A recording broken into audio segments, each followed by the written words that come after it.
Welcome everyone to today's webinar, PLATFORMA's 7th webinar in a series of webinars we've been organizing since the world transitioned to a more virtual environment for our gatherings.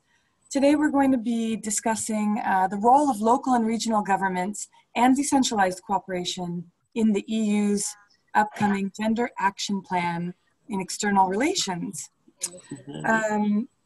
Our director of PLATFORMA, Marlene, will give the welcome and introductory remarks. But before we go, I wanted to first thank everybody who wanted to participate today. Thank you for your interest in our work.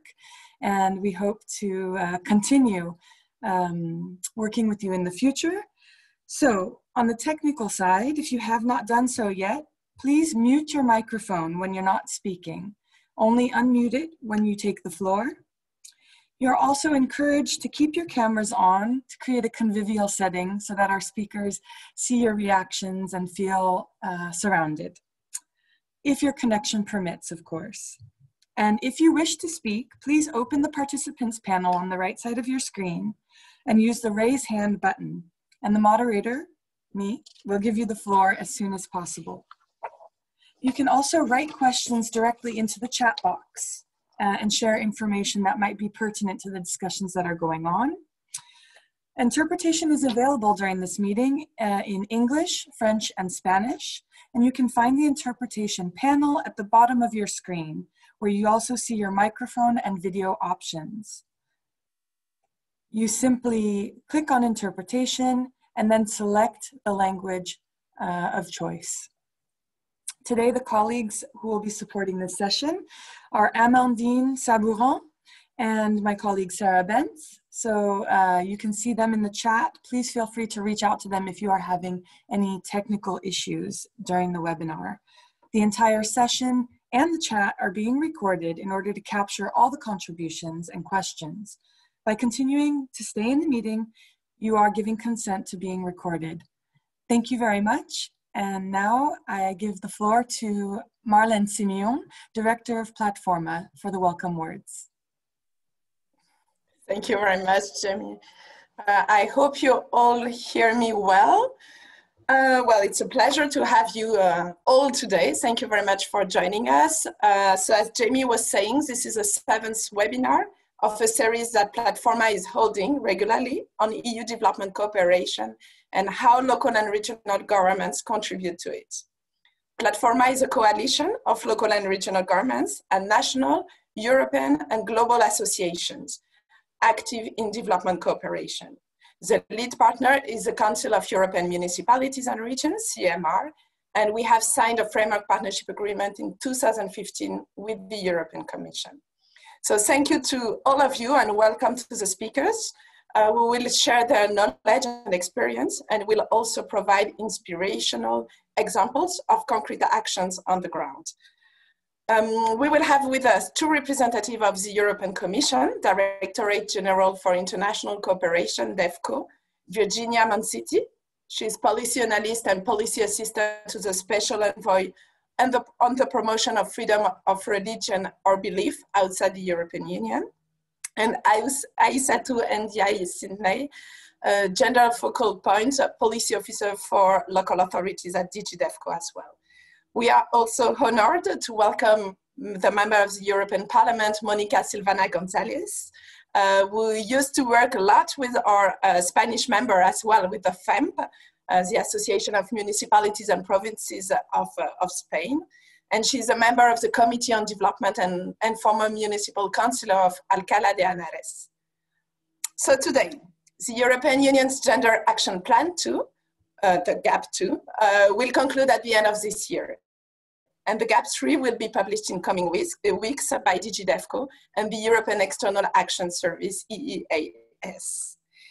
In order for the EU member states, local and regional governments and civil society to work together and make GAP 3 a real success, we need to be aware of and tackle the gaps of the previous program.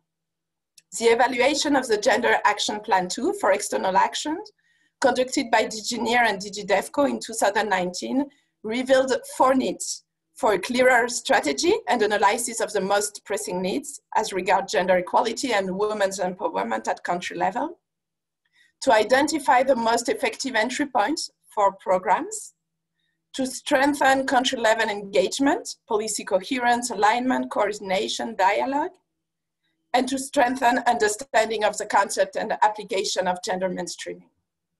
So the upcoming Gender Action Plan 3 presents an opportunity to build on the successes of GAP 2 and to accelerate progress by addressing specifically the weaknesses and shortcomings I just mentioned, as well as the dramatically altered political, economic, and social landscape following the COVID-19 pandemic.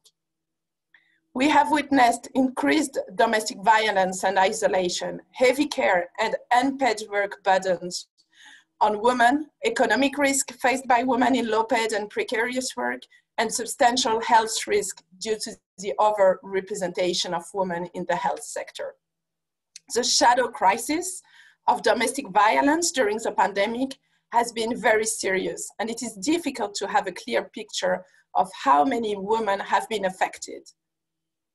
In the face of this worrying development, towns, cities, and regions have sprung into action, for example, by providing 24-hour support numbers, running awareness-raising campaigns to prevent and detect situations of violence, and forming strong partnerships to coordinate among the police, housing, and health services, the domestic abuse sector, and other agencies.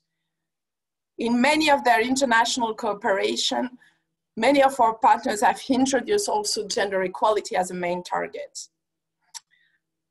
Today's exchange focuses on the GAP 3, currently being prepared by DG DEVCO and the EEAS, and what local and regional governments and their cooperation internationally for development can offer in terms of access to local communities, innovative practices, and expertise. PLATFORMA and its network partners have high ambitions for gender equality in decentralized cooperation for development. Some projects are already well underway, such as the development of an African Charter for Equality with our partners at UCLG Africa, REFELA, and UCLG, and the continued promotion of implementation of the European Charter for Equality in cooperation with our partners in Ukraine and Georgia. Another 3 inspiring examples of our partners' work by Andalusia Solidarity, VNG International, and the network of associations of local authorities of Southeast Europe, NALAS, will be presented to you today.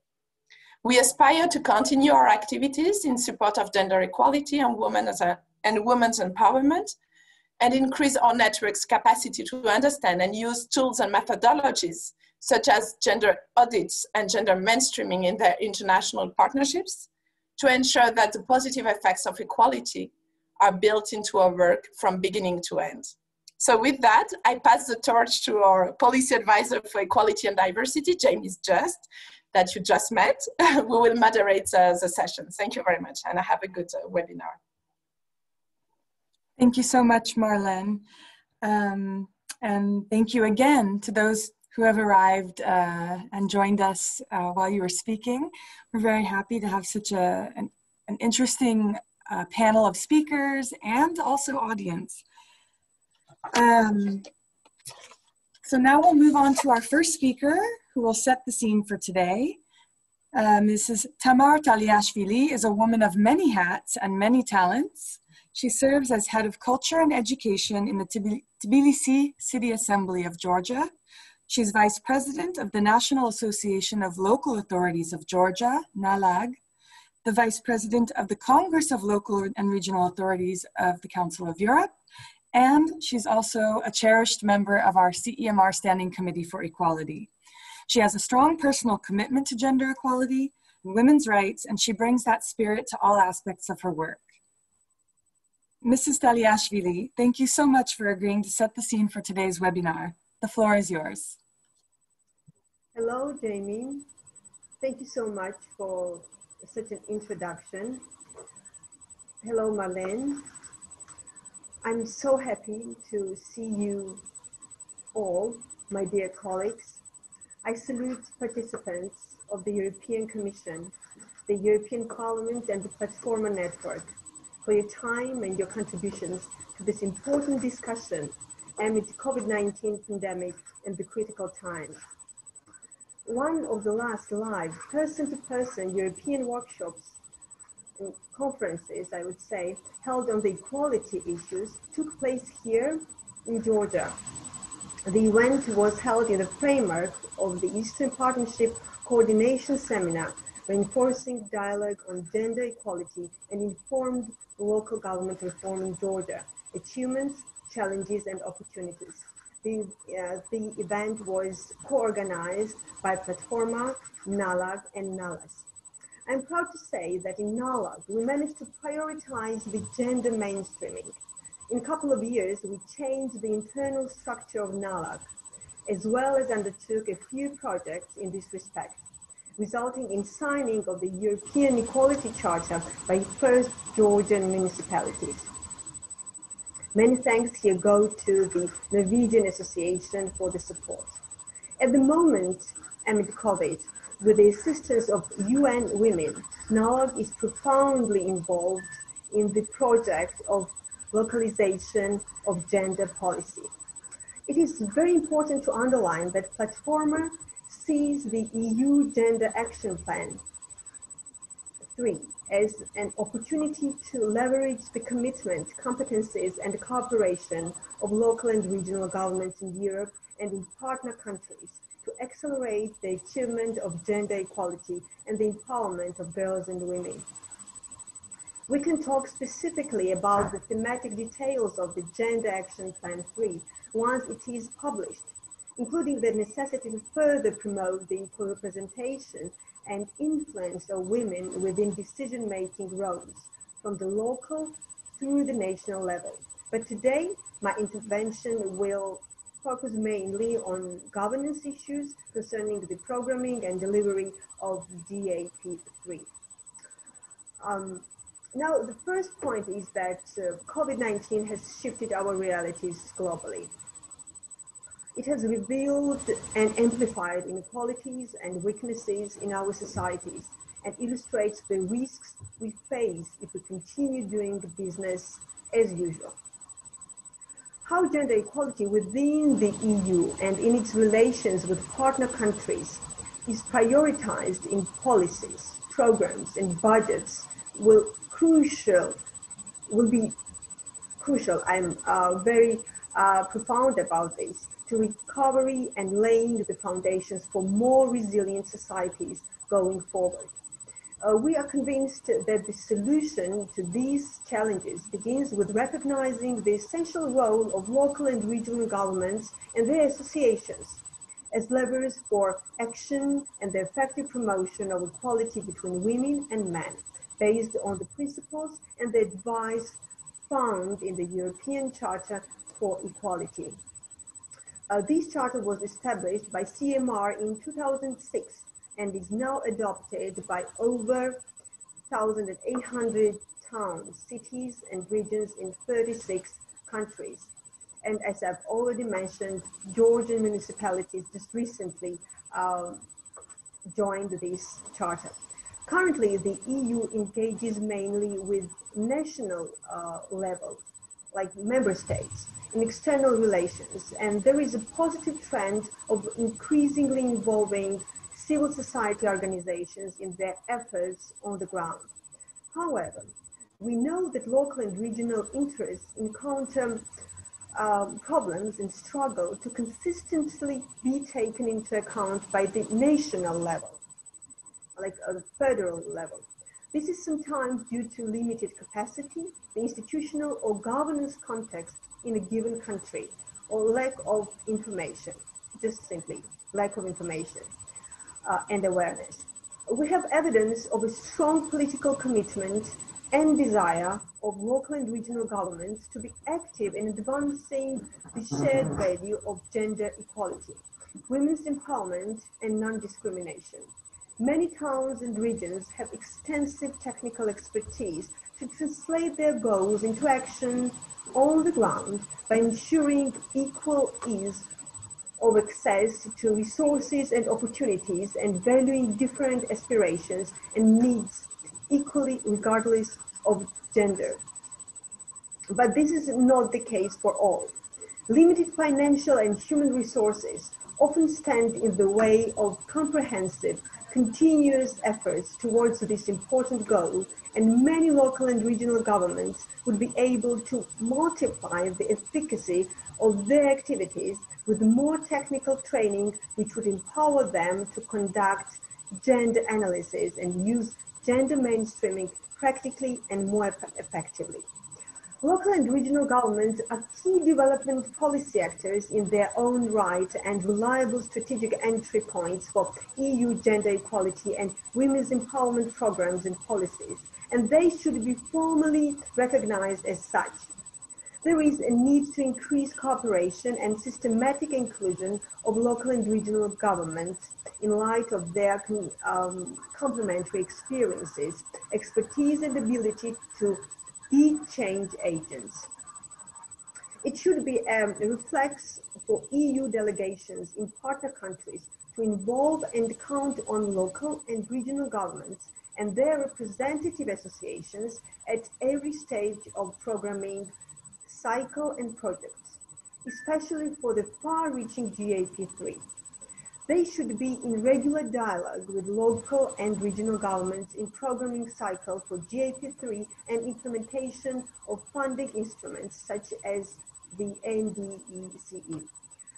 We propose, therefore, the creation of a multi-stakeholder group within GAP3, which includes local and regional governments and their representative associations to reinforce policy coherence, alignment, and coordination in country. Now, this includes the participation of local stakeholders, governments, and civil society in the design of indicators and evaluations, including gender impact assessments of programs to identify most pressing needs and the gaps to address while anchoring actions in each country's realia. Now, can you imagine the possibilities of these actors are duly recognized and empowered to achieve impact and results? This vision can be our reality. A culture of gender audits in all projects and investing in local gender mainstreaming training can be developed and encouraged by GAP3.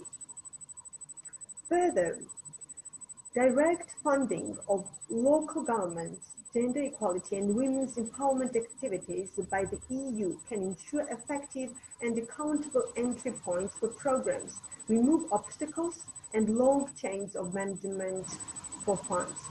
I hope that the upcoming communication on GAP3 will reflect these concerns and also our willingness to come along as meaningful partners. This is crucially important. Thank you, and I look forward to the exchange with our guests from the European Commission and the European Parliament. Now in Georgia, we are in the campaign, the election campaign for the Parliament, where I'm very strongly involved. We have newly adopted the quotas in the Parliament for gender equality, and I'm very sorry that I have to be leaving very soon, but I wish you a very fruitful meeting, and thank you, PLATFORMA, for your commitment. Thank you. Thank you so much, Tamar, for setting the scene and laying out what the important elements are for local and regional governments as we're looking forward to the next GAP3. You mentioned informed local government reform, which is also critical to ensuring that we have empowered, enabled local governments to deliver on these ambitious goals, and also noting that we change our internal approaches in our own work to keep gender equality at the top of the agenda. I thank you again so much for coming and sharing with us. And now, and good luck with the elections. Now we'll turn to our first panel. It is abundantly clear that there's a need for a third gender action plan from the European Commission if we're going to achieve the ambitious goals of the 2030 Agenda for Sustainable Development and the von der Leyen Commission's wish for a stronger Europe in the world and a union of equality. So we're very lucky today to have two representatives from DG DEVCO in the session. One from the unit dedicated to gender equality, human rights, and democratic governance, which is heading up the preparation of GAP 3 in coordination with the EEAS. Ms. Virginia Manziti, coordinator of the gender team in DEVCO B1, and another guest from the unit dedicated to cities, local authorities, digitalization, and infrastructures, Ms. Aissatou Ndeye Sidney. She's the gender focal point and policy officer for local authorities and decentralization. Additionally, we're delighted to welcome Ms. Monica Silvana Gonzalez, member of the European Parliament's Committee on Development, to today's panel debate. So welcome everyone. First, I'd like to invite Virginia to share with us the state of play on the preparation of GAP 3. What is the evaluation, of the GAP 2 programming reveal, and how could those challenges that were identified be tackled in the GAP 3? And what do you wish to see from local and regional governments to help ensure that GAP 3 is implemented successfully, thereby changing the lives of girls and women across the globe? Virginia, please take the floor.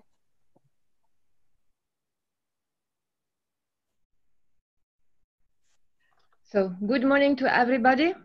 I'm really pleased and happy to be with you this morning. In previous lives, I've been working with local government, local authorities, and so in a way, I find myself back at home, and really think this conversation is extremely important for GAP 3. So I really thank you for this opportunity to meet and share today. I'm deeply convinced that we need to localize what we do for gender equality and for equality in general.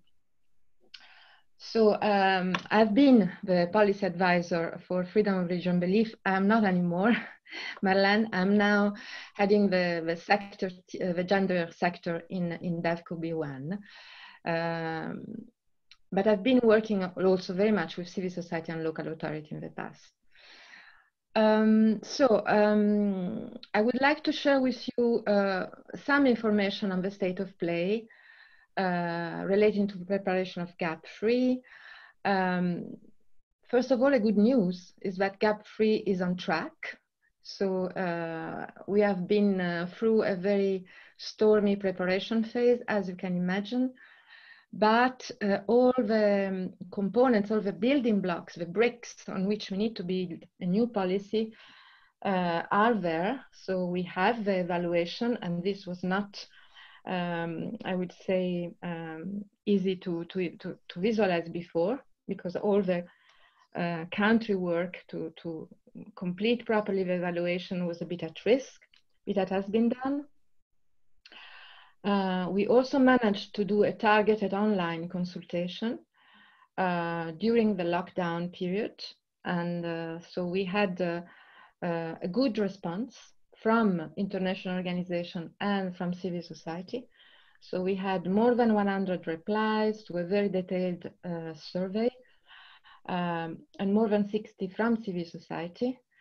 PLATFORMA has sent a very good contribution, which I would like also to very quickly go through with you today, signaling your interest and I think your preparation on this topic.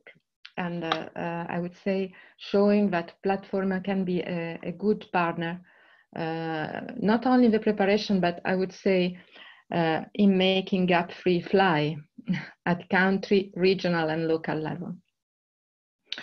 So very quickly, what the consultation tell us, for me is interesting to see the main message from the targeted online consultation. So it speaks to all of us. You know? Interesting to see that among the priorities for GAP 3, stakeholders signal the importance of addressing stereotypes and social norms. This is #1 priority. This is interesting. So we are going very much into the soft area. We need to be transformative, and we need to bring in and to work on intersectionality. In a way, as Marlene was saying, and the previous Tamara also, COVID has been terrible for gender equality, but the good side of it is that has really turned on the spot on gender inequality. So I feel that there is much more energy now around this topic than before. And I mean, the feeling we have is that everybody's committed. And it has been so strong, what we have seen on our screen and also in municipality, at town, local level, that everybody thinks we need to act more and better. So we have this message of importance of addressing the soft dimension. The other important message today, to be reminded here today, is the importance of participation and leadership, including at all levels, of women and girls, but also of men and boys for gender equality, the importance of education and of civic education. And so I think that this is also an important dimension for your work, know how to support civic education and use it for more gender equality. I was going through your contribution to the consultation, and I noted many interesting points. So you seem very strong on gender mainstreaming, and I hear now gender audit. So yes, indeed, this is a very important piece of work for gap-free to deliver more.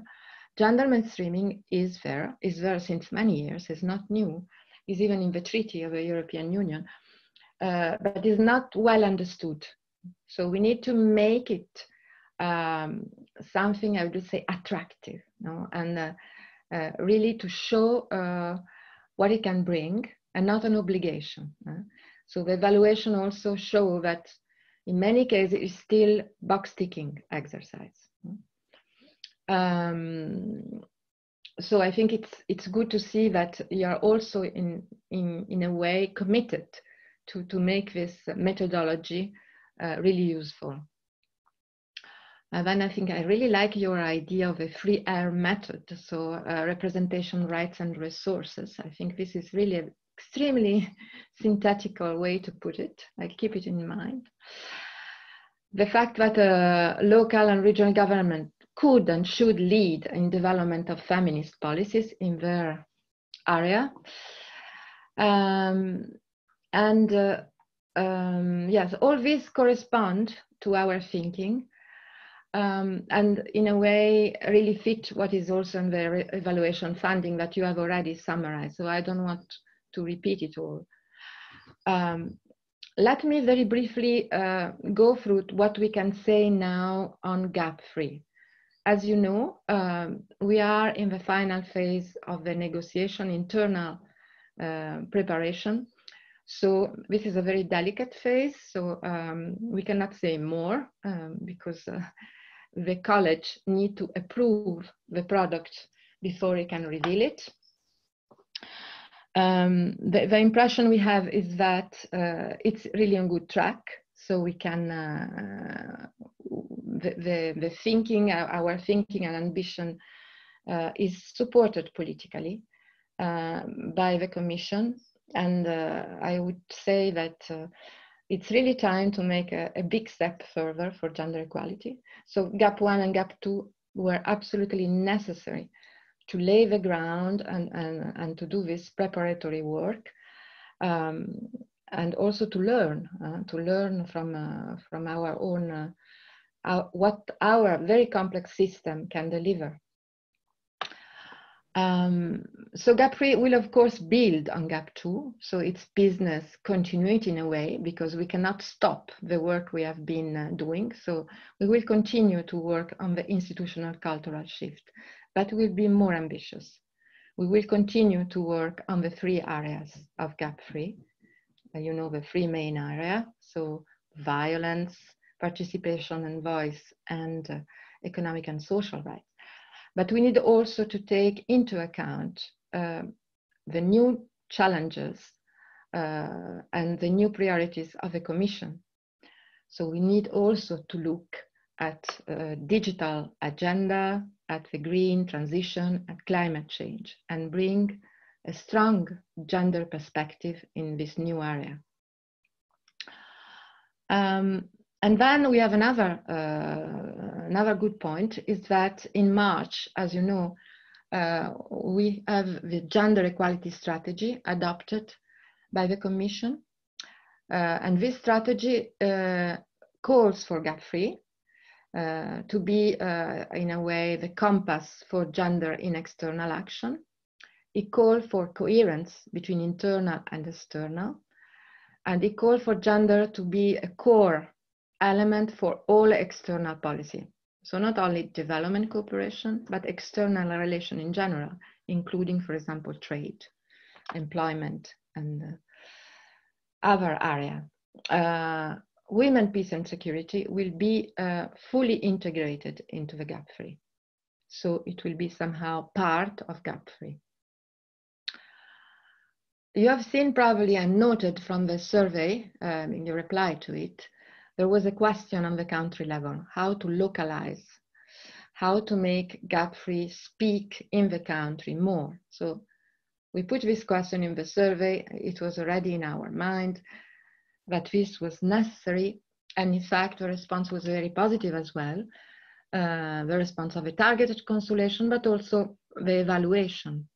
So gap-free in our thinking should have a stronger country level dimension and also a stronger regional dimension. But region is a very complicated concept. Each of us has his own reading on what is a region. So I prefer to speak a bit more on the country level because this is also for you, I think, the foundation also where you can really anchor your contribution.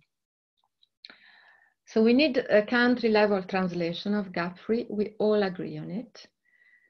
We need it from 2 perspectives: political perspective, so political messaging, high level political dialogue with local authorities, with CSO, grassroots, and we need it also to anchor it from a programmatic perspective. So policy dialogue and action. So in a way, what we called 2-pronged approach, but we prefer in fact 3-pronged approach because we have political dialogue, action, and gender mainstream. So 3-pronged approach. We want at country level this gap-free to be part of the gender strategy. So of course, the first point is not to impose anything, no, but to see where the country is, where it stands with gender, what in jargon are the gender machinery, the gender policies, and try to build on it and to work with local stakeholders already active on gender. And I am thinking of your proposal, this multi-stakeholder space. No? Of course, this is what we have in mind. So we have to be careful because gender is an extremely sensitive topic. So it's important to do it in a very, I would say, context-sensitive way and respecting realities on the ground and building on what is there and what has been maybe built through the years. No? And it took a lot maybe to get there. But gap-free, I can already say it, is really about engaging in multi-stakeholder partnership, not only for dialogues, but also for action.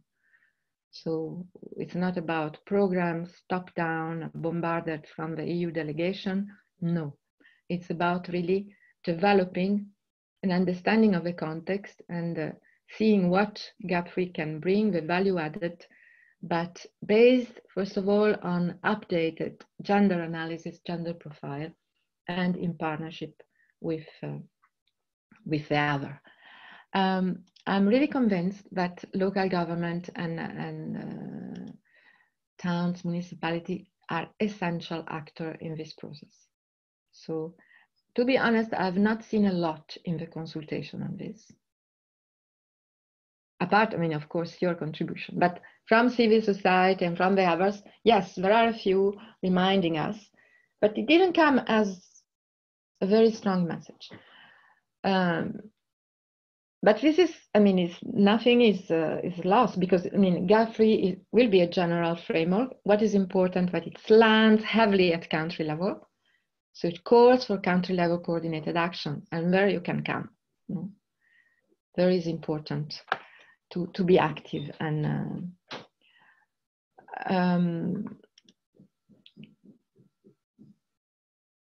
so this is the first point. My second point is the thematic perspective. So under the thematic perspective, I cannot say much, but what I can say is that women participation, representation, leadership, and voice is important, and of course it's essential. It is cross-cutting. It's an area in itself where we want to act, but it's also a cut across the other thematic areas, because when we work for economic empowerment, we have voice of women. When we work for digital transformation, again, it will be essential.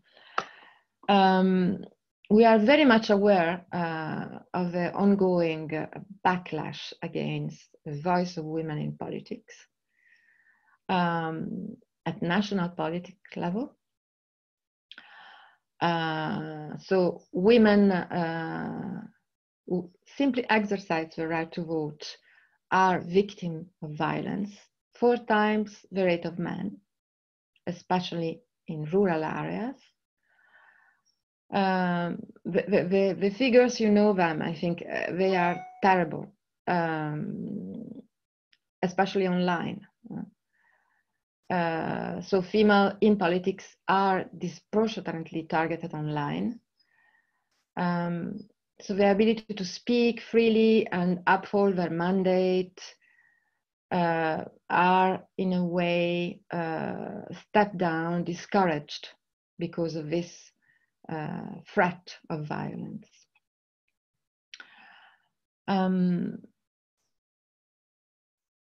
I've seen many figures on women in politics at national level, the figures we all know. I've not seen a lot on the participation of women in local government. So I think of SDG 551. So on this, I think it's already an area where we can maybe exchange and continue to exchange. I think these figures, I don't know if it's us who get them, but I think it will be important to have them.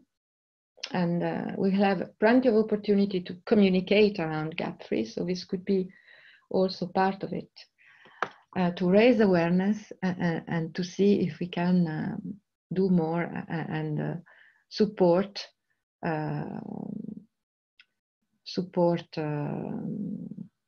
from this angle. So to conclude, I would say that we have a stronger country level engagement where there is space for local and regional government to be in at different levels for gender mainstreaming perspective, but also supporting women's voice in local politics and in management of local government. Women and girls, youth is another very important target for this commission, as you know. So there is a lot of interest on youth and on education. And then from the perspective of the voice, participation and leadership, we think that this is really time to make big progress. And we would like really to do something at local level, at the level of local government. I don't know if decentralized cooperation can be part of it. I really think it's a very interesting tool to be discussed. I don't know if I reply to your what you had in mind for us, but I know that ISA 2 will complete. Virginia, thank you so much. Yes, you responded to our questions and even more.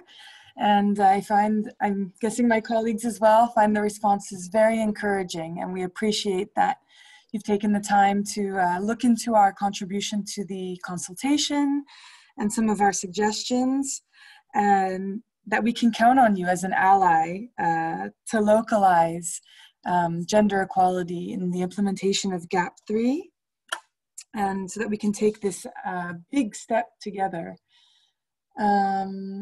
The only thing I think some of our members worry about is when we're focused on working in the country level for implementation in certain contexts where there isn't decentralization reform, there are bottlenecks and challenges for us to be included. But if there is a multi-stakeholder kind of dialogue involved with the Commission, that could be a way to bypass some of those bottlenecks, or also raise the awareness of our possibility to contribute in member states where that might be an issue. So thank you so much. I don't know, Marlene, if you wanted to make any comment before we move on to the next speaker. Yes, maybe quickly on one point you raised on civic education, actually, because it's really one of the area where we are active as well. We are organizing, so every year with our members and with a maximum of municipalities and regions, the European Days of Local Solidarity, where it is about raising awareness about global challenges, and working with schools and municipalities are really working with the citizens about their international cooperation. And there we can see the link also with what you were saying. So there really is this focus on gender equality, both in Europe and in partner countries, and how to work together on this issue. So I just wanted to raise this, that's a key competence of local and regional governments in Europe and in partner countries. So thank you very much for your very good presentation. Thank you, good idea. Thank you so much. So I do see we start having hands raised, but I will ask that you wait just a moment until we have the end of our panelists, when we'll have time for question and answer exchange. So now we'll move on to ISA 2 to hear about the local dimension of promoting gender equality and women's empowerment in external relations. And what I wanted to know mainly, the question I want to put to you is, what elements are of key importance for your unit looking towards the next period? ISA 2? Yes, hello everyone. Thank you. Thank you for inviting me. I'm so sorry, my connection is really bad and really poor, so I won't be able to put on the camera. I know it's more convivial and friendly when it's on, but I'm having some connection difficulty. But anyway, I hope it won't reduce the message I want to pass on. So yes, speaking about the Gender Action Plan, third generation is a very good opportunity for our sector, the sector I'm working in. So for local authorities in Unit C5 at DG DEVCO. As explained by Virginia, the GAP is an ambitious exercise that adopts a holistic approach to include all key stakeholders in its implementation. And also in its elaboration, wide consultations have been held, both internally, in which our unit has been kindly invited to participate in, and externally with key multi-stakeholders, such as CSOs and associations of local authorities, as Virginia said.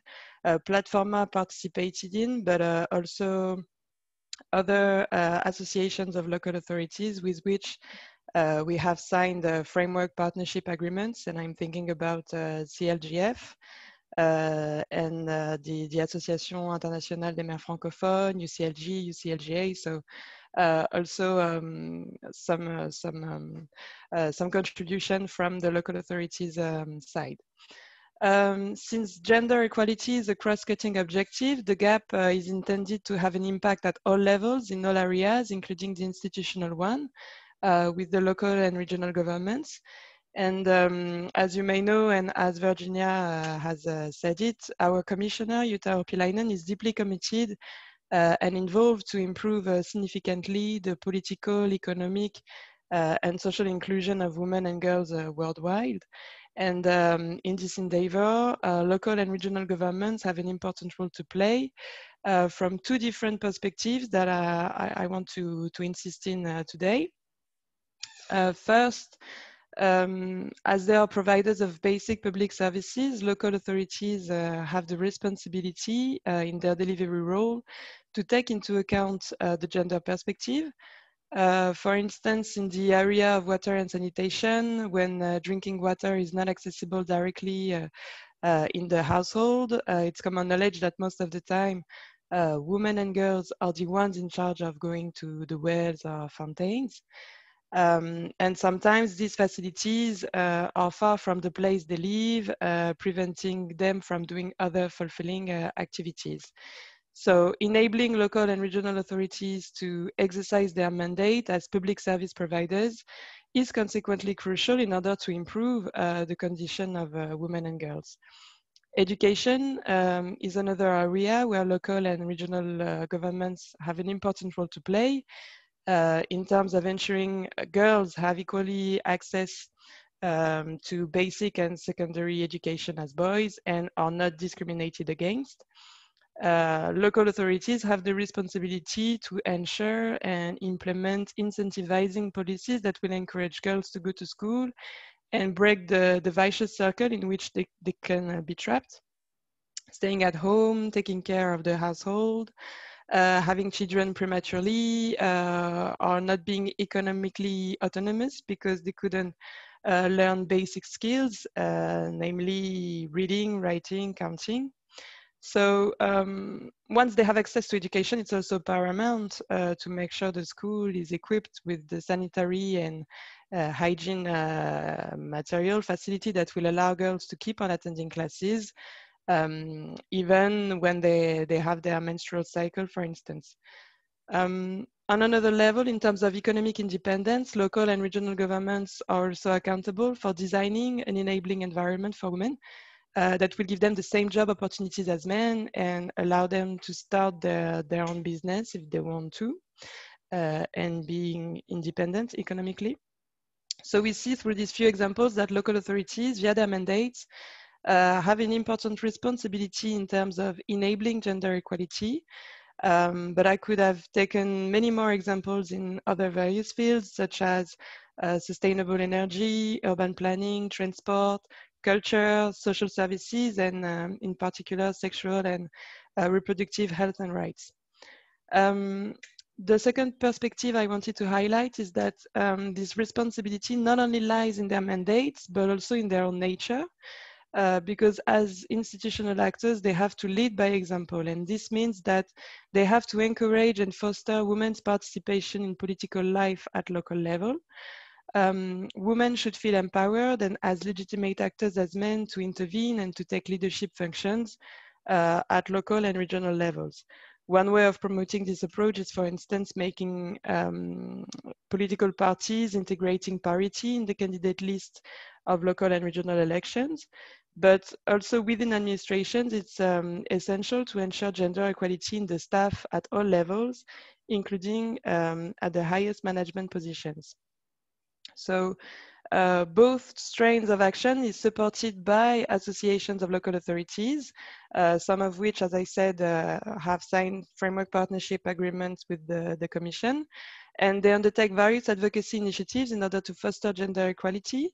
Decentralized cooperation, as mentioned by Virginia, is also a key modality to exchange and support local and regional governments in partner countries in their efforts to mainstream this approach in their projects.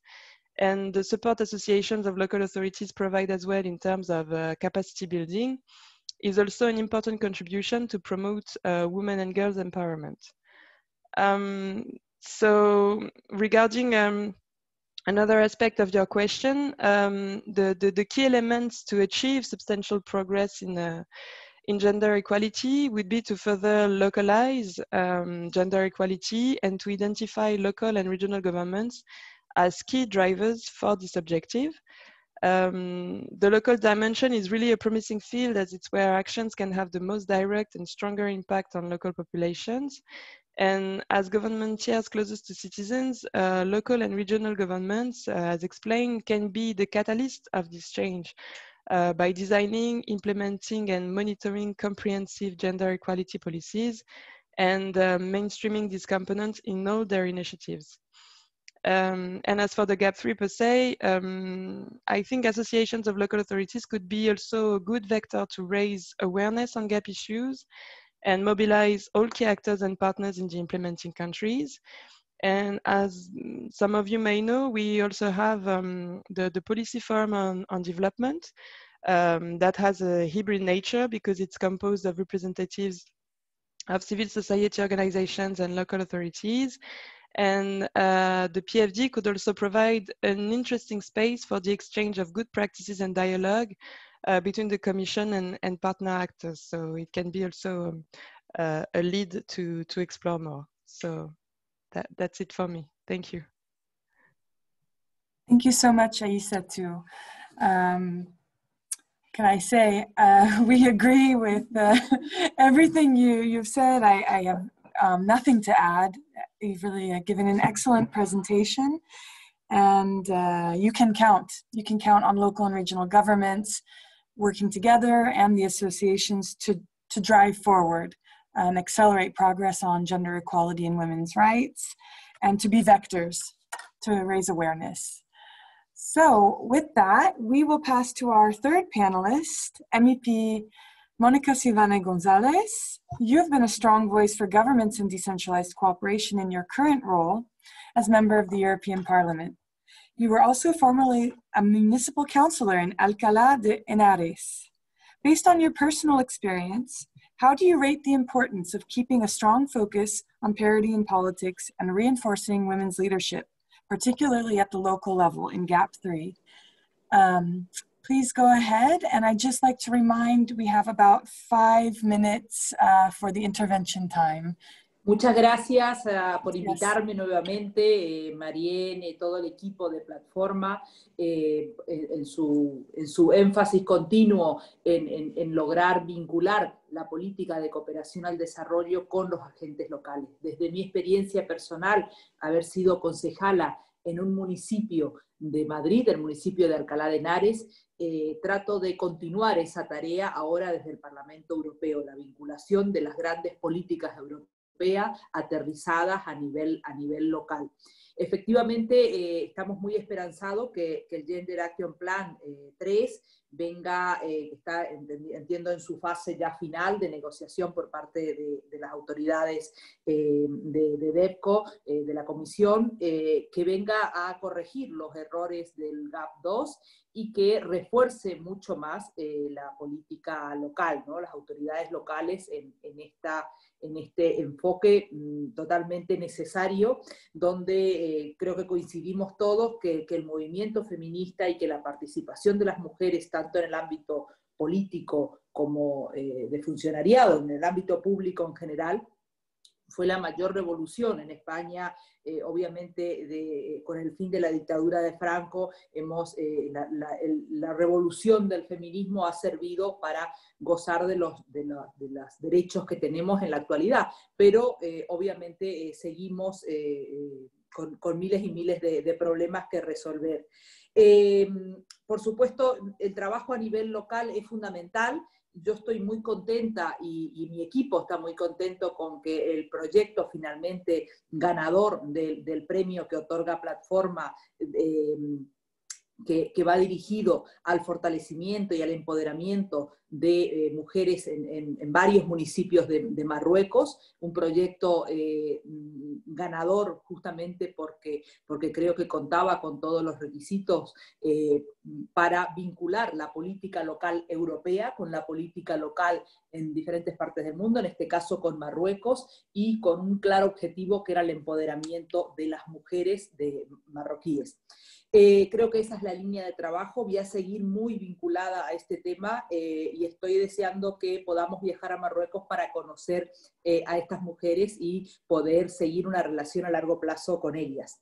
Sí que yo creo que el Gender Action Plan sería importante y me parece muy importante, me reafirmo en la intervención de Virginia Manciti cuando hablaba de que necesitamos un eje programático que refuerce el diálogo político para trabajar a escala local, en esto que entendemos ahora del partenariado, o sea, no de donante-receptor, sino de que tenemos países socios para combatir una lacra, como en este caso la violencia de género y el empoderamiento de las mujeres, pero creo que no tenemos que hacerlo con la visión de donante-receptor, sino que acierto que el enfoque es el partenariado, o sea, cómo desde el conocimiento que tienen las autoridades locales en este tema.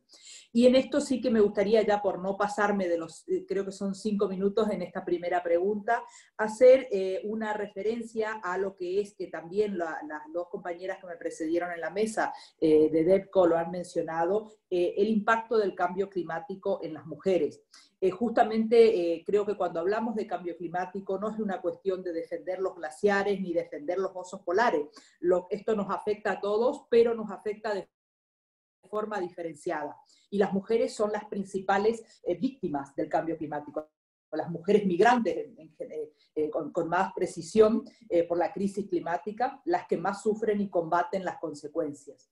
Efectivamente, hay una relación directa entre clima, género y seguridad, y que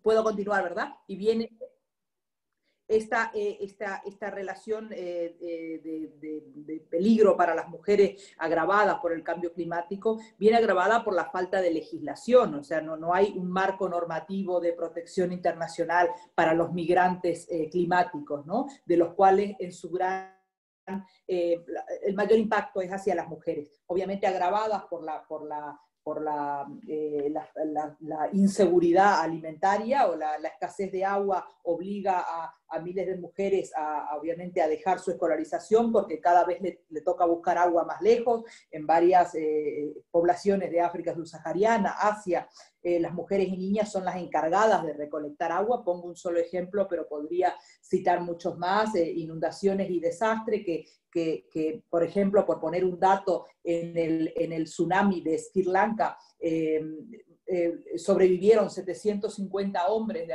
aquel tsunami, pero solo 40 mujeres. Quiere decir que las mujeres fueron las que quedaron hasta el último momento protegiendo y quedándose, y fueron las últimas en salir.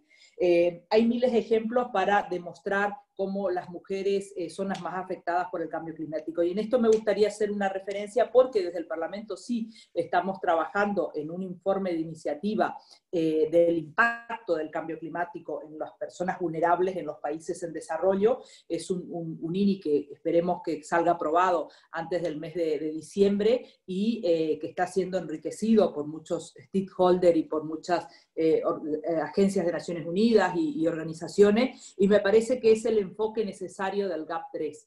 Obviamente reforzar la cooperación local, pero introducir la cuestión del clima como un factor determinante de vulnerabilidad y de impacto diferenciado en las mujeres. Lo dejo aquí, seguimos, si te parece, en la próxima pregunta para ajustarme al tiempo que me han dado. Muchísimas gracias y coincido plenamente con el enfoque de las dos compañeras anteriores, donde hablaban justamente de lo necesario del eje programático y del diálogo político para trabajar a escala local.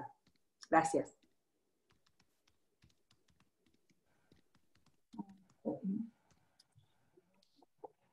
Okay, so can you hear me?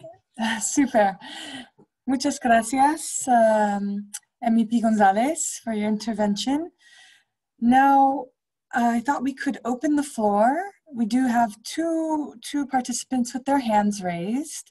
Perhaps they have a question for the panelists or a statement they'd like to make. So first, I'd like to give the floor to Claire Frost.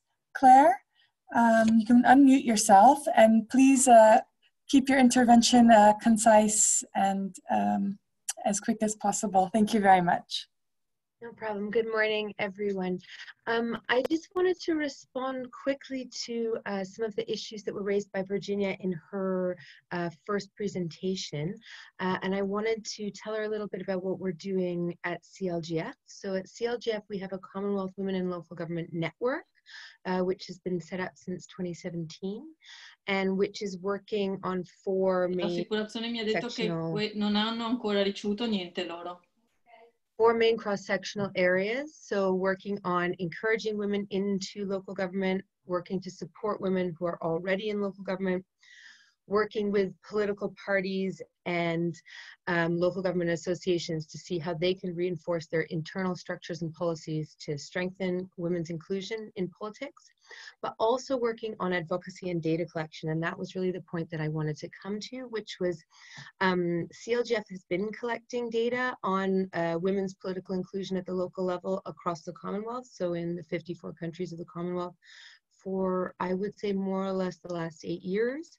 And we're currently working with UCLG and UN Women to really set up a robust methodology around data collection for SDG 5.5.1. So I would be happy to share more of that with you, especially in the framework of what you were saying of maybe lacking some of the data on that. So thank you very much. Thank you so much, Claire. Okay, then we will take a short question from Malika Gefren-Georgi, and then a very short question also for Mr. Jean-Pierre Mbassi, Secretary General of UCLG Africa. Again, I beg you to keep your interventions very short and to the point because we do have another question to pose to the panel. Thank you very much. Merci Jenny, merci. En tous les cas, moi je suis d'accord avec toutes les interventions. Ce que je voulais souligner, et on le remarque parce que nous menons des travaux, nous faisons des analyses à travers le RFLA et bien sûr pour la mise en œuvre, documenter un petit peu l'agenda du RFLA, et il apparaît que le cheval de bataille, ça a été souligné, c'est le financement direct. C'est-à-dire que dans ce GAP 3, s'il y a un travail de mobilisation à faire auprès de l'Union européenne, c'est que le GAP 3 spécifie directement, on sait qu'il s'adresse aux États, on sait qu'il intégrera la société civile, mais le rôle des collectivités territoriales reste limité et ce GAP 3 devra se prononcer sur le rôle des collectivités locales, territoriales, et surtout sur les financements qui arriveront directement aux collectivités territoriales pour justement prendre en charge la question de l'égalité. Merci, un webinaire très intéressant. Merci. Merci beaucoup Malika. Et un point très très important, je suis d'accord. Alors, Monsieur Mbassi, la parole est à vous. Thank you for the floor. I will be brief. Maybe you said to keep the word brief because of me, but I will be very brief. My problem is as we go along, we know that if you resolve the issue of gender equality in each local government, you resolve it for the country and globally. So what is put in place for local government to be the strategic place for gender mainstreaming?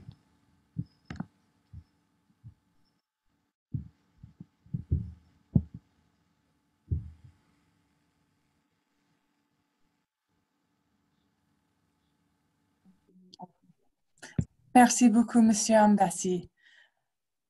Alors, on va poser cette question au panel, mais d'abord, I'll switch back into English.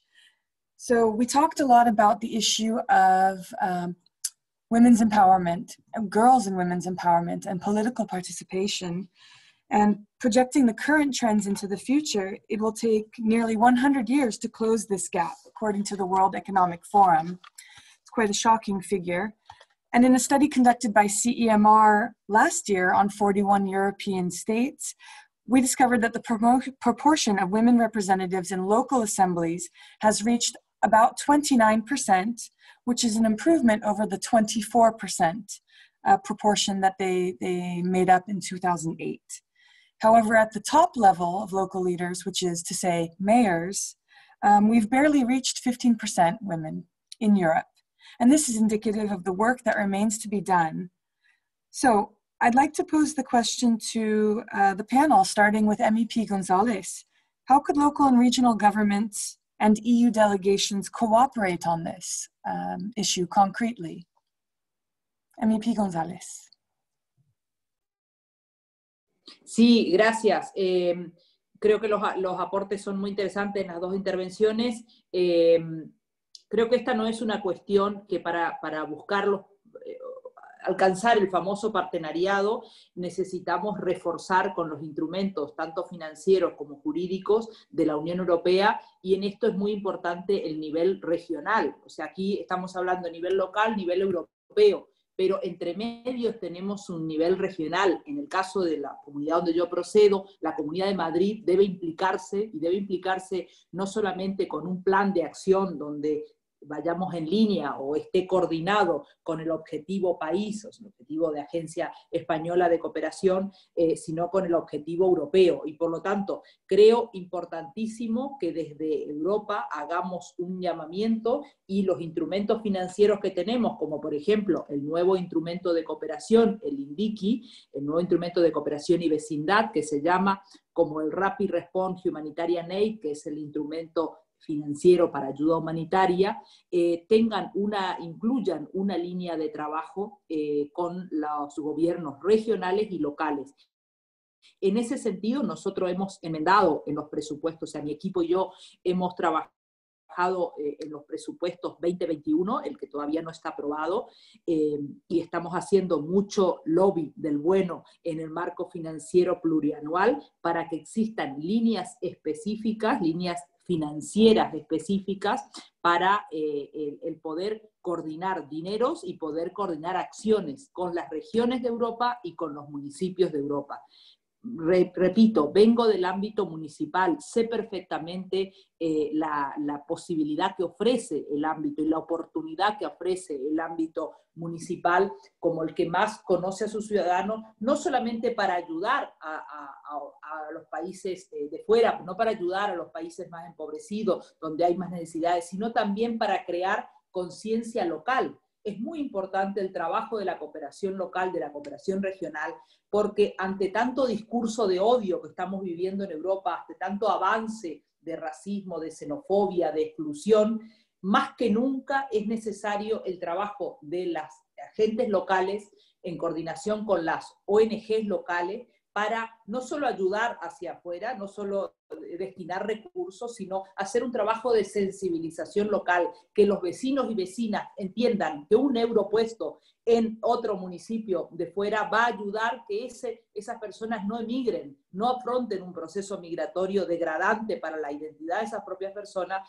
y desde el concepto de que tampoco queremos que cada vez llegue más gente a Europa, ¿no? Que es por ahí el discurso de odio que intenta trasladar algunas organizaciones y algunos partidos políticos, que es lo más peligroso, hacer de la xenofobia y del racismo una apología en el discurso político.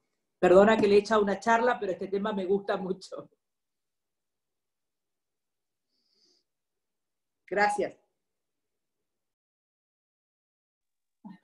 Thank you very much. Thank you.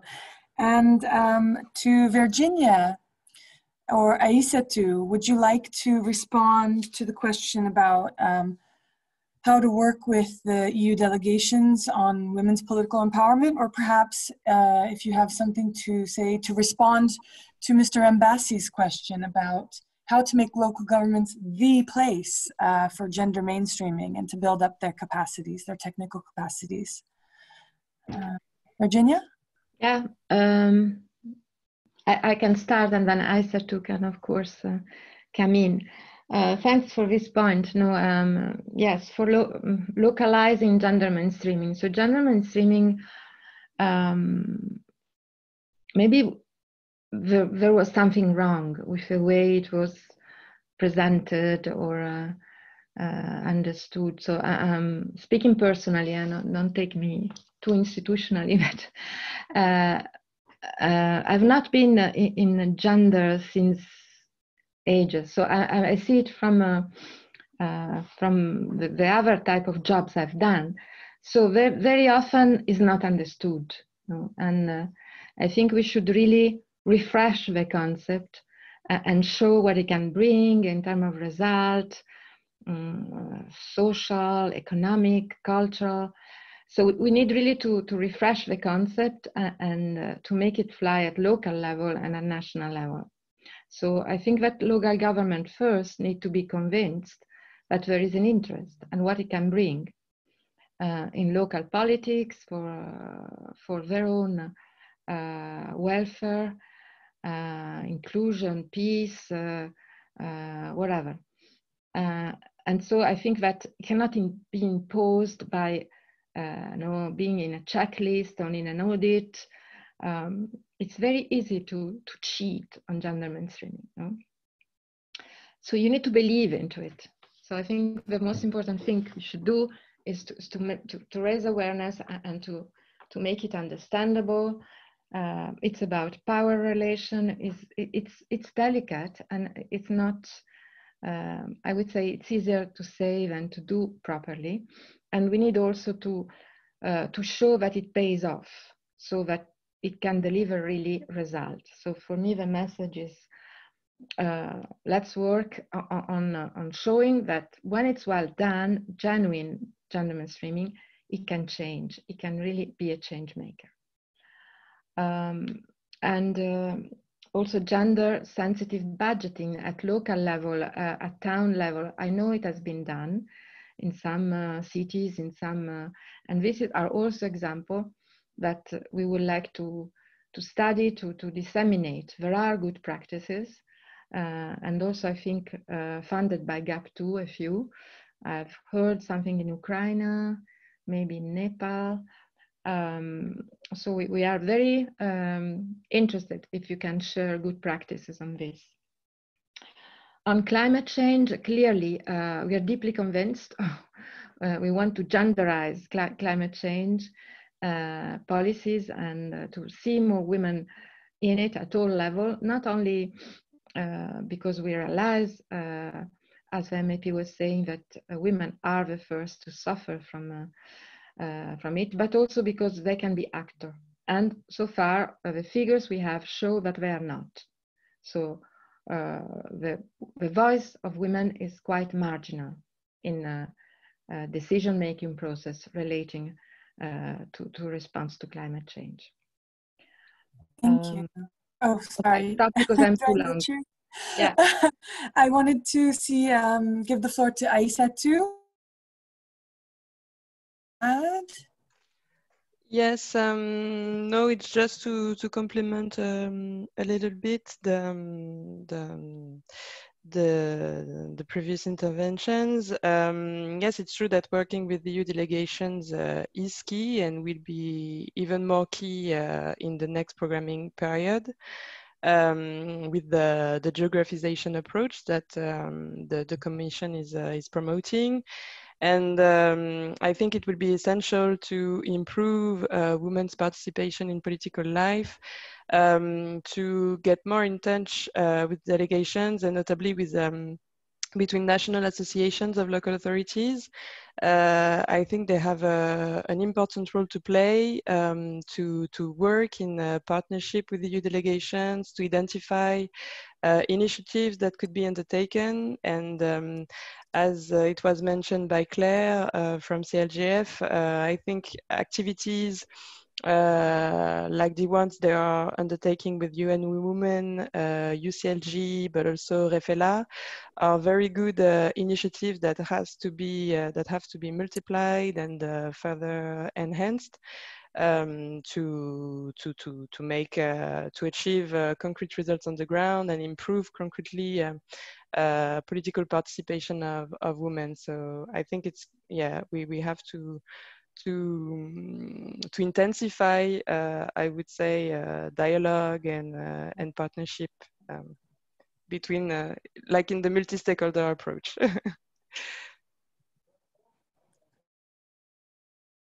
I mute. Super. Thank you so much. And about what Virginia was saying about making gender mainstreaming attractive, that you don't force it or turn it into a box ticking exercise.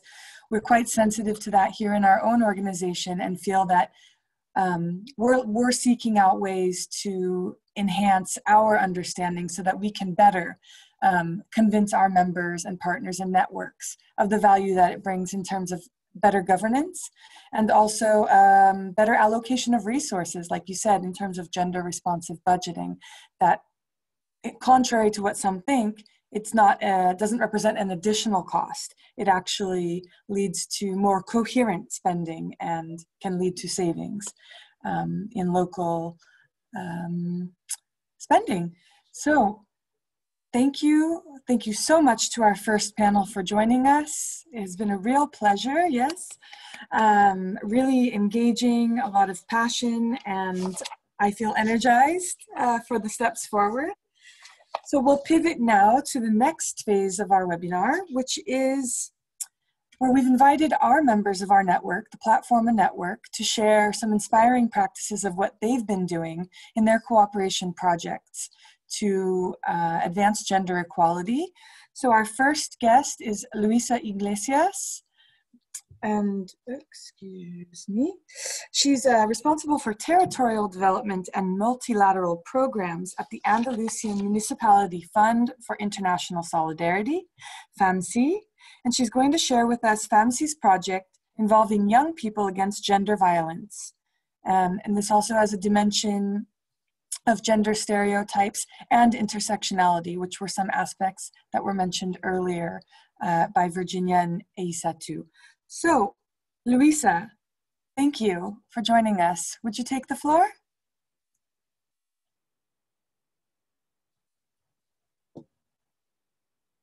Please remember you have 5 minutes. Can we unmute her? ¿Me oís? ¿Se me oye? Sí, tengo 5 minutos para todo.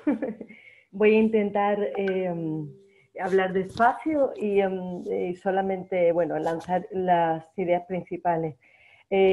Una reflexión previa muy rápida sobre las competencias locales, las competencias de igualdad. La igualdad es una competencia local porque la vida se sucede en los municipios, en nuestros pueblos y en nuestras ciudades. Entonces, es claro una competencia. No se trata si toca, si no toca. La vida está en las ciudades y es desde ahí también es desde donde hay que intervenir, por supuesto. Entonces es un enfoque, bueno, el Fondo Andaluz de Municipio para la Solidaridad Internacional, hacemos cooperación descentralizada y en este aspecto pues estamos viendo un poco, trabajar la igualdad pues desde el enfoque de servicios públicos, con el liderazgo de los ayuntamientos y en articulación con la sociedad civil y por supuesto con otros actores, ¿no? Al hilo de lo del concepto de mainstreaming, ¿no? Yo quería también decir, con el tema del empoderamiento, otra reflexión también, que hay veces que el empoderamiento se produce de una manera, se multiplica exponencialmente cuando se eliminan las barreras. Tenemos muchas actividades con chicas, con mujeres, con la participación, tal, pero hay que eliminar barreras. Y entonces yo quiero resaltar la importancia de trabajar con los hombres y con las estructuras, y con las estructuras institucionales, las estructuras de partidos, porque eliminando barreras muchas veces directamente se produce el empoderamiento. Es una vía de doble sentido, ¿no? Bueno, y quería hablar un poco de la importancia de construir un nuevo pacto social y hacerlo sobre todo con la gente joven.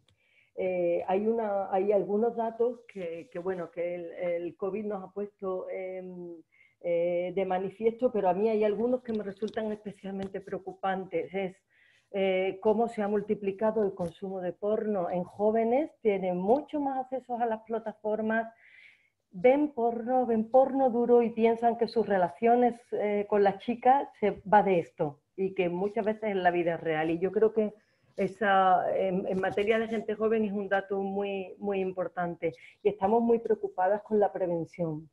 Y os decía, con la prevención, trabajar con chicos. Tuvimos un primer proyecto de un Europaid con los países que mencionaba en el título de mi ponencia, que era un proyecto de jóvenes contra la violencia de género.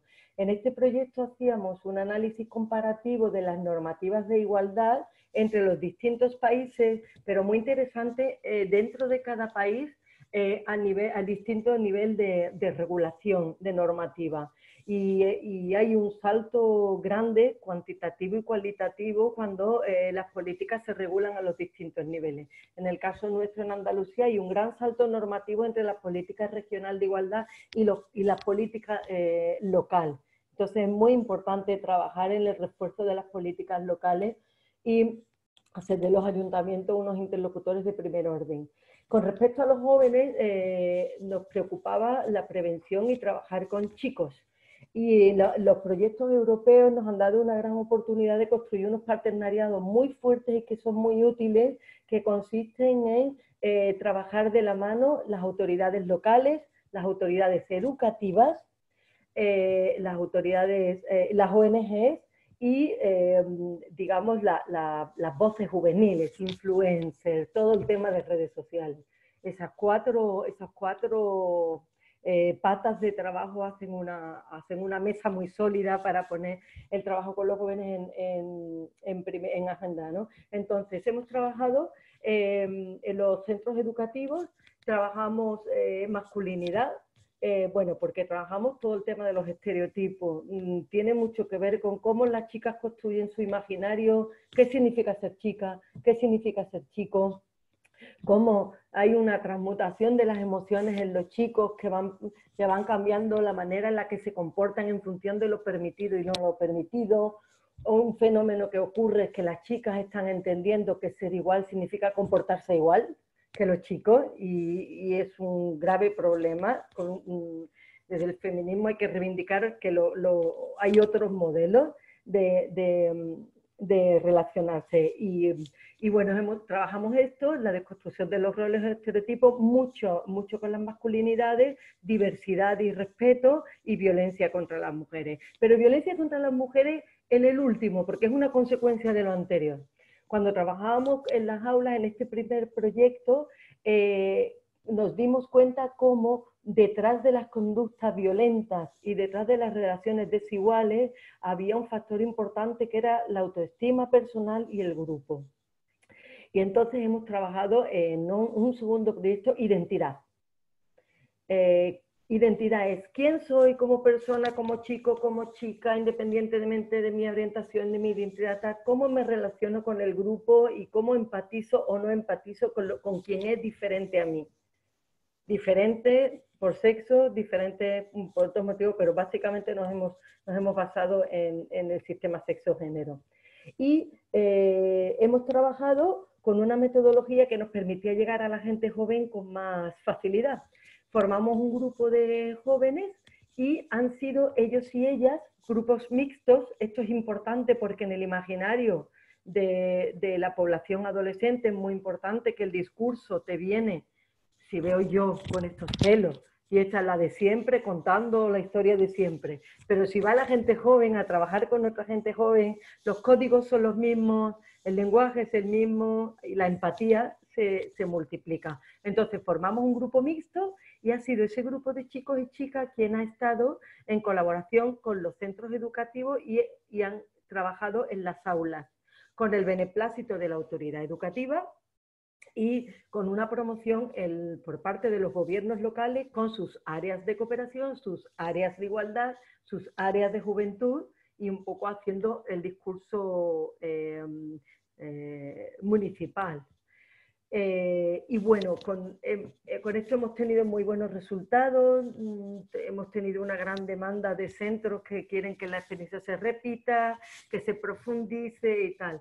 Pero al margen de los resultados, porque Jamie decía, cuéntanos resultados, esta metodología se ha hecho en todos los países, la misma, hemos compartido metodología, por supuesto, adaptada al contexto, y hemos tenido resultados, bueno, cuantitativos, pues bueno, porque hemos tenido mucho, entre los dos proyectos, pues más de 10.000 jóvenes implicadas en el proyecto, en los países, pero sobre todo hemos tenido buenos resultados que hemos medido a nivel cualitativo, en las evaluaciones, encontrarte con chicos que dicen que este proyecto le ha cambiado la vida, que más importante es ser feliz, chicas que se atreven a denunciar en el aula que han sido víctimas de violencia, en fin.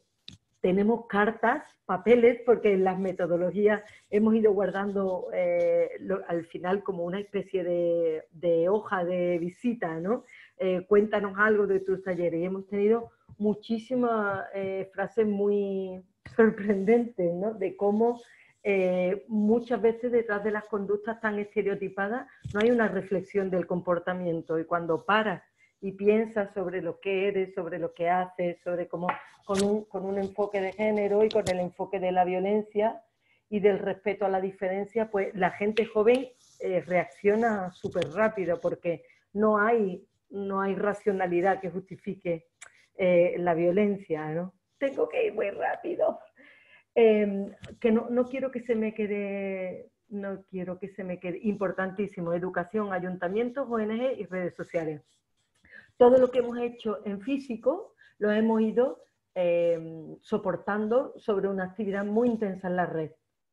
Hemos cogido jóvenes que además eran líderes y eran influencers, y hemos estado en todas las redes sociales contando lo que hacíamos. Y por último, y ya me callo, que sé que no llevamos muy tiempo,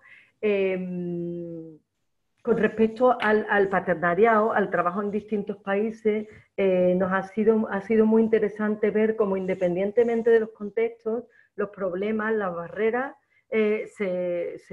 son las mismas, ¿no? Las compartimos en mayor o menor medida, pero nadie se libra, ¿no? de la desigualdad. Y luego, cómo cuando trabajas con gente joven, que convence a gente joven, inicias una bola de nieve. Eso es, si consigues que uno para en un grupo de 10, hay otros 9 que ya están escuchando a ese que para, ¿no? Y dice, no, pues yo no entro aquí. Y es que no tengo más tiempo. Yo quería daros las gracias, me ha parecido muy interesante todas vuestras reflexiones, porque además cuando trabajas directamente en las aulas, ves cómo todo eso toma tierra, y al final se representa la importancia de hacer las medidas y los proyectos de igualdad. Yo lo dejo aquí, estoy abierta a cualquier pregunta que podría contaros 1000 cosas, pero ahí lo dejo un poco dando respuesta a Jamie. Muchas gracias.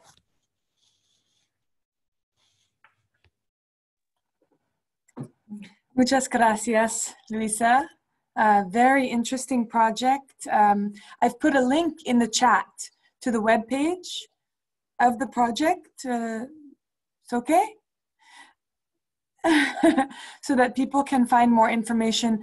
Anyway, after the webinar, everybody who's registered, you can always contact me, and I'm happy to provide additional materials and the report from the webinar.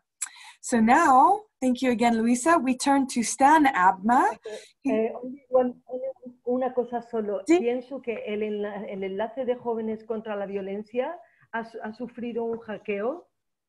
Ha sufrido justo un hackeo, y el otro día salían contenidos sexuales.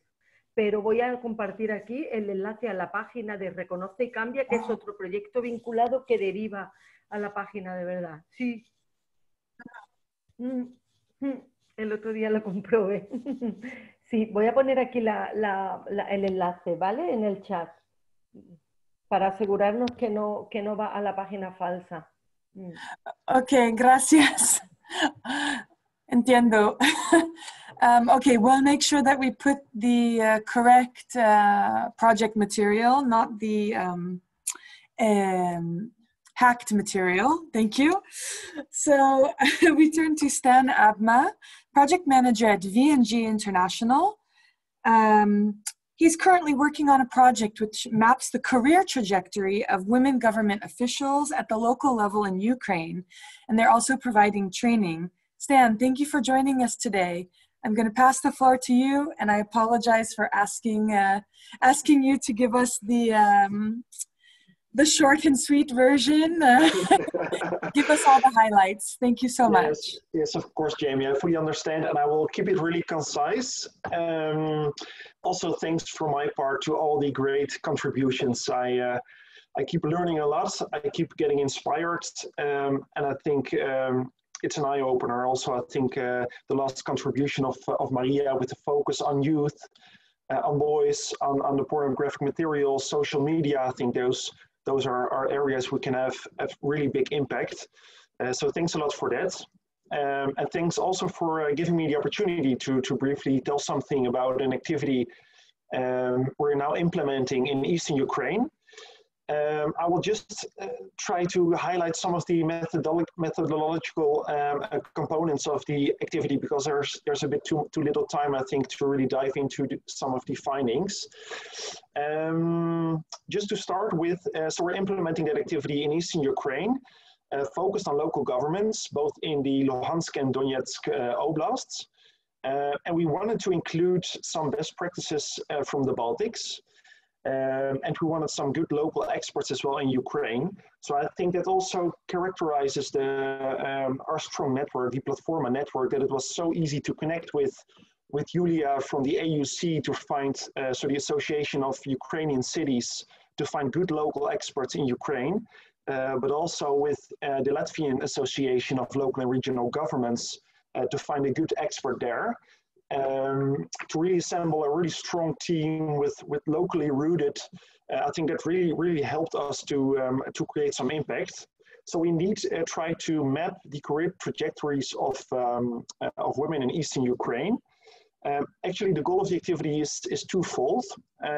So we wanted to present the reasons for the low women representation in government and map the career trajectories, including things like the path to office, future goals, perceived roadblocks, etc., etc. And a second goal was to contribute to engendering the local governmental processes by developing a gender action plan. So kind of minor gaps, so to speak, to address those changes and challenges. We started with trying to collect a lot of disaggregated data, which really helped us also, I think, mostly in the communication and the contact with the mills at the local governments, which really just illustrates very clearly that there's just a big issue of inequality. That really helped us, I think, to have a good basis to discuss the things that need to change. So, for example, just to pick out just one thing we found, there's just 0% of the interviewed women government officials who had access to senior positions in their municipalities via a women's network. It's just 0%, so none of them. And we interviewed, I think, like 50 women at those local governments. Only 1% via family relations and 80% via qualifications or merits. And compared to the male counterparts, that's just such a significant change. So what we did, amongst many other things, is we tried to kind of enhance and help to establish a network also between the women over there, so they can help each other, etc., etc. So we organized different roundtable discussions, of course, all online. Yeah, just to kind of build up such a network and exchange our thoughts. Of course, we had a lot of good practices we could include from the experts, but also from Latvian cases. We even organized an online study visit to Latvia. Of course, it was meant to take place underground, but that That couldn't happen, of course. So really inspiring case, I think, from the Minister of Education in Latvia, for example.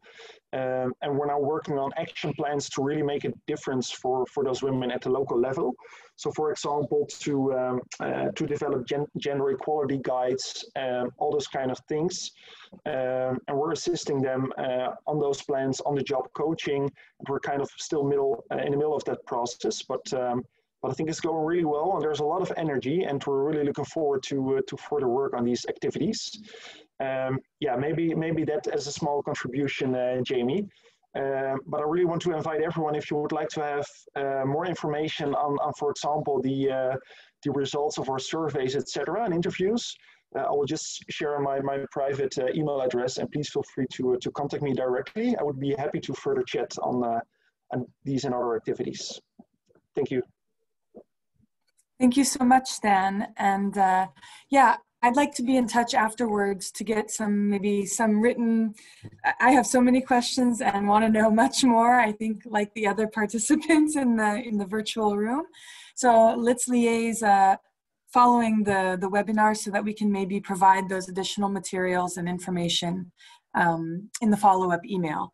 So thank you again, and congratulations on the project. So to conclude our presentations of inspiring practices, I'd like to invite Semra Ahmed to take the floor. She's project officer at NALAS, the network of associations of local authorities of Southeast Europe. And she will present the NALAS E-Academy course designed to support local government associations and local and regional governments in building their capacity for gender mainstreaming. Semra, the floor is yours. Thank you, Jamie. Thank you for giving me this opportunity to hear all these inspiring insights, but also to promote our online course and hopefully recruit new participants for the upcoming delivery. Before I delve into the specifics of the course, allow me to give you a brief overview of how this story began. So now, as you emphasized, brings together 14 local government associations from the Southeast European region, with the aim to promote decentralization and strengthen the role of local governments. The story of NALAS spearheading this gender mainstreaming process at local level began in 2013 when the NALAS General Assembly made the commitment to become an ambassador of the European Charter of Equality of Women and Men in Local Life. Later on, it was operationalized with an action plan. And based on the data collected that showed a significant gap between the representation of men and women in politics and local life, the NALAS General Assembly in 2016 adopted the policy positions to promote gender equality at local level. One of the strategic actions that we undertook was developing this online course, Introduction to Gender Mainstreaming at Local Level, in cooperation with UN Women in Skopje. The goal of this course is to capacitate decision makers and practitioners and administrative staff at local level, and equip them with the necessary tools to help them make, which hopefully will result in better actions in promoting gender equality, and thus increasing the quality of life of both women and men. The course itself treats 4 topics. It's divided in 4 modules. The first one, Introduction to Gender Mainstreaming, gives an overview of the international legal framework, European legal framework. Participants become aware of the national strategies that would allow them to enhance the positions, but also the process of gender mainstreaming entails. The second module, a very important module, is gender responsive budgeting, where a lot of handouts and practical tools are offered to participants to help them make to avoid making gender blind budgets and policies. And what we emphasize is that gender responsive budgeting is simply good and budgeting. The third module then showcases inspiring examples of what local associations of local government authorities can do, such as the work of CMR in pioneering gender equality at local level, SALAR, Calm from Moldova, etc. And also we showcase best practices from the region. The course usually rolls out in a process of 5 weeks. It is facilitated by a gender expert. However, it is accessible to the participants at all times. So it is individually paced, it's flexible. They can adopt it to their work schedule, and they can pace at their own participation at their own time. What else? I'm very happy to share that starting in October, we'll have a new delivery of the course. So far, we've had 5 deliveries, but this one is an upgraded version of the course. We've improved the course based on the feedback we have received by our former participants, but also to keep up to date with the latest developments. So October will be the first time we are offering the new updated version. And not only that, we've also, to make it more accessible to all participants, we have translated the course into more local languages. So starting in October, we'll have 4 new deliveries of the course. The first 3 deliveries were carried out were offered to our members so these 12 countries, but as a result of our partnership with PLATFORMA, it was upscaled. So this year we had 2 deliveries, while also inviting our colleagues from NALAC and the Association of Ukrainian Cities. So we've had 2 deliveries within PLATFORMA, and we'll have the new one in October.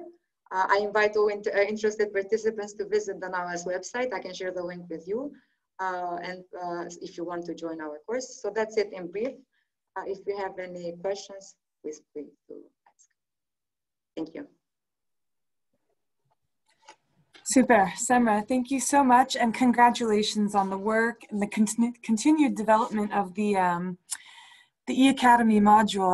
I've been following it for a few years now, and I see, you know, it's been translated, and I strongly encourage anybody who's in this webinar today to get in touch with Semra, have a look at NALAS's website for the E-Training Academy. It's definitely a great tool. So thank you again. Thank you to all our participants today. So just before we go, I did want to announce that PLATFORMA, who's been working on the 2021-2030 strategy, we've included gender equality as a horizontal issue for us for the next 10 years. So we are not only talking the talk, but we're looking to walk the walk as it is, and having gender as a cross-cutting theme. Thank you, Malika. And I could wrap up, but I'm wondering if anybody can stay longer and anybody really wanted to discuss further, maybe make a sign. Otherwise, I could conclude the meeting. I remembered last time there was a lot of discussion that we kept going for. Okay, so I'll go for the conclusions. Thank you everybody for your time. In general, we can take away from today the importance of cooperating across levels, across different kinds of stakeholders. And I thought that it was really positive, the dialogue that we had today and the willingness from all the different partners to see the value in the contributions that each can bring. We showcased a small sample of the cooperation activities that local and regional governments and their associations are carrying out to drive forward gender equality and women's empowerment. But this is just a small sample. There are so many more going on. And like Claire mentioned, Claire could have been on our panel today as well. CLGF is doing a lot of activities in terms of strengthening women's leadership in the Commonwealth. So stay tuned. There will be more. we'll continue our discussions and work on influencing the GAP 3, and then once it is published, making sure that us and our network are in a good position to help execute it successfully. So we look forward to seeing you next time. Thank you again for spending the morning with us. And yes, the recording of this meeting will be available on Platforma's website in the next few days, if you want to share it with anybody in your network who maybe didn't have the chance to join us today. So thank you again, and take care. Thank you. Keep going for gender equality. Goodbye. Thank you. Bye-bye. Au revoir. Bye. Adios. Goodbye. Thank you. Merci beaucoup. Merci. Thank you for your time.